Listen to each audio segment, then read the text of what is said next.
Many of us want to use our Phantoms over water, which can be great fun and the shots can be stunning. However, once out on the open sea or on large lakes, marking a home position that you can reference or stay near can be near impossible, especially if you've been racing around at 20 knots for 15 minutes with the Phantom close behind, and then something goes wrong and she decides to head for home, wherever that might be. As needless to say, you are now 27 kilometres or over 20 miles from your home position.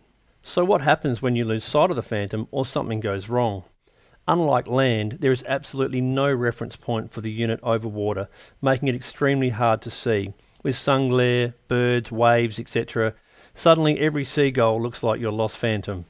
Or worse, the day is going great and then all of a sudden your batteries go flat on the controller, your iPhone craps out, or even worse, a wave knocks the controller overboard and straight into the water. And you can laugh, but if you're a boatie, you know it's going to happen at some point. How many sunglasses and mobile phones have we donated to the sea?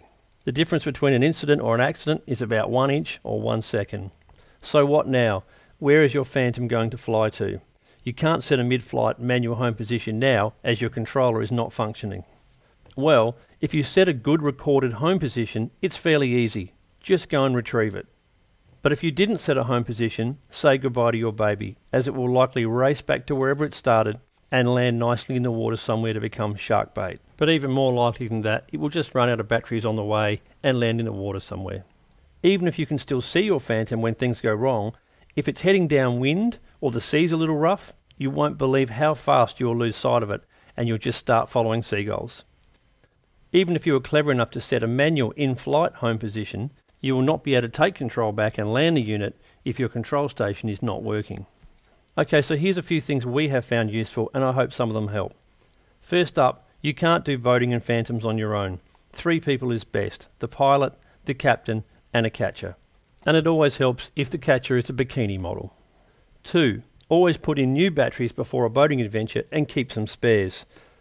3. Make sure your iPhone is completely charged up, and if you have an onboard charger, keep it with you just in case. 4.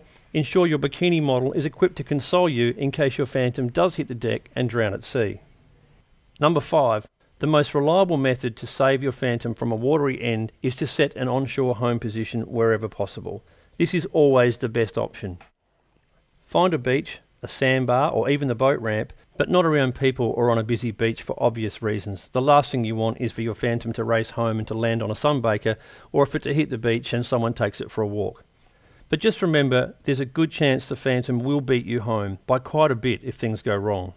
But here's the thing guys, once the satellites have been found and all the lights are happy on the unit, you need to actually fly the Phantom into the air a short way and then land it. Because until the throttle has actually been pushed up for the first time, your home position is not locked in. This is critical. So once you've flown her into the air just for a few seconds and your home position is set, away you go. Play until your heart's content. There's plenty of battery standby power to get a fair way offshore before you start flying. Just keep an eye on the battery to make sure there's enough power left in case it goes into failsafe and needs to fly home. We also feature standby power information in another video. I'm not going to go into in-air launch and retrieval methods, so if this is new to you, have a look at our catch and release video on this channel, which will explain a fair bit about fluid landings and takeoffs. Okay, so that one's easy enough. Set an onshore position, Phantom flies home, life is good. But what if you're working further away offshore, or you are doing fast and long runs in your boat at speed that may move you far away from your home position? Here's what we do. Get to where you want to start playing and either set a manual in-air home point as per the recommended DJI instruction, or set your normal automatic home point by the standard procedures. Be warned that if you are in a metal boat, you may need to get it right away from the craft as it will likely be incorrect. In fact, it may not even set the home position for you. At the same time you set home, also mark this position on a GPS. Chances are your boat may be fitted with a GPS, or maybe you have a handheld one. If you don't have a GPS, you could download one on your iPhone. An independent GPS is always better, as it's not part of your control rig that may have gone wrong in the first place. Okay, so GPS point is set, home position is set, off you go. But don't forget, just like the automatic home position, you need to actually take off from this point or fly the Phantom into the air just for a short moment and then land it, because until the throttle has been pushed up for the first time, your home position is not locked. Again, this is critical. You can play as much as you like, but when possible, try and work in circles around your home GPS marked position, so you don't get too far from your landing point. Even if it's a mile or so, that's a whole lot better than 20. Then, if something goes wrong and the Phantom enters failsafe, just turn the boat around and head back for your GPS mark and be ready to catch your baby as she comes down. If you have gone into failsafe just because you've lost sight of the Phantom and you need to brake for home, pump in some more height to slow her descent down a bit, even if you can't see it. But remember, your Phantom will land in the water if you are not underneath it to catch it, so you need to be there ready and waiting. I can't stress enough, this is not an instruction video, nor is it a suggestion on what you should do with your Phantom. It's just purely a review of some procedures and activities we undertake with our Phantom. Our final comment is to try and pick a boat without a canopy. It'll make your day a whole lot easier. So there it is. Best case, set an onshore land position and take the stress out of it all.